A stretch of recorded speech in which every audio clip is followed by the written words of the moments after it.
This is our 9" by 12" Doall Horizontal Band Saw. It's a model C-4. It cuts a 9" round, a 9 by 12 rectangle. It's a basic machine, has coolant, it's got the stock stop, it's got a quick acting vise. I'm going to show you a couple things now. The head's lowering, bringing it up, locked.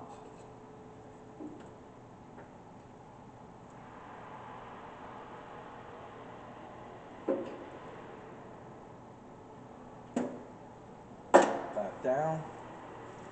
I'm going to open the door so you can see the pulley moving. Bring it up off the stop.